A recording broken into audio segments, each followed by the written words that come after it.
Saint of the day of October 22 is Saint John Paul II. Flanked by Cardinal Ratzinger, whom he put in charge of the Congregation for the Doctrine of the Faith, the Polish saint left his legacy a very rich magisterium, confirming many truths of faith and morals. The greatest gift that my Immaculate Heart has obtained from the heart of Jesus, Our Lady said about Saint John Paul II during one of her apparitions in Civitavecchia. That message is an admirable synthesis of the life of Karol Wojtyla, 1920–2005, and his 26.5 years of pontificate, marked by a deep bond with the Heavenly Mother.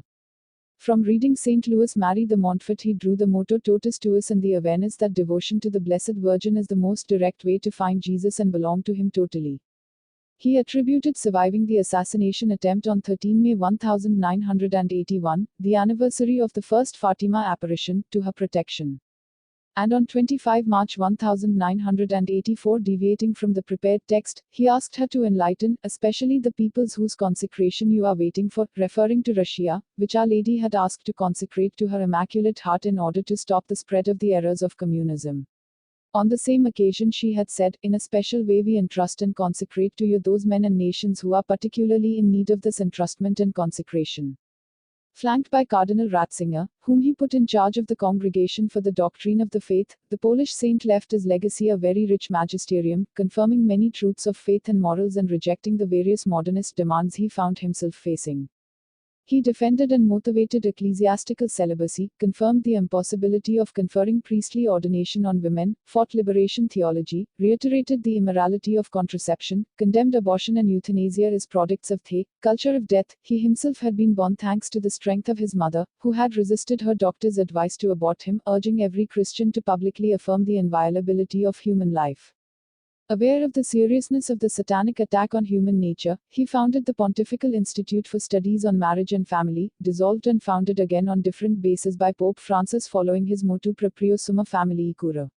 He held splendid catecheses on theology of the body, centered on the meanings of sexuality according to divine design. Among the great fruits of his pontificate is the Catechism, whose publication he promoted and which he defined as a safe and authentic reference for the teaching of Catholic doctrine. In addition to the many encyclicals on specific themes, the Veritatis Splendor remains fundamental.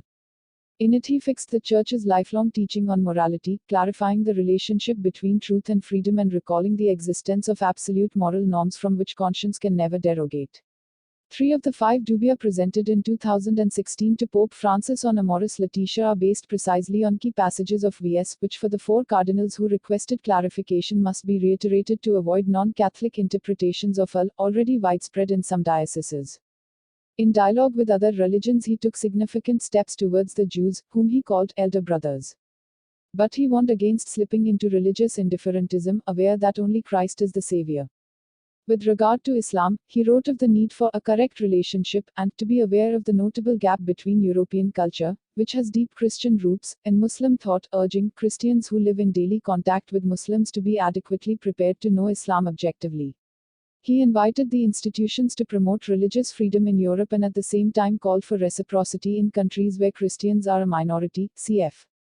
Ecclesia in Europe, 57. Saint John Paul II therefore understood the greatest challenges for the Church today.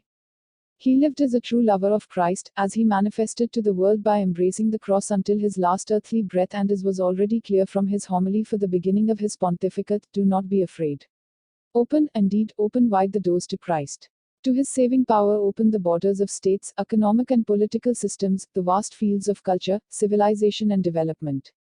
Do not be afraid. Christ knows what is inside man. Only he knows it. Patron of World Youth Days, families.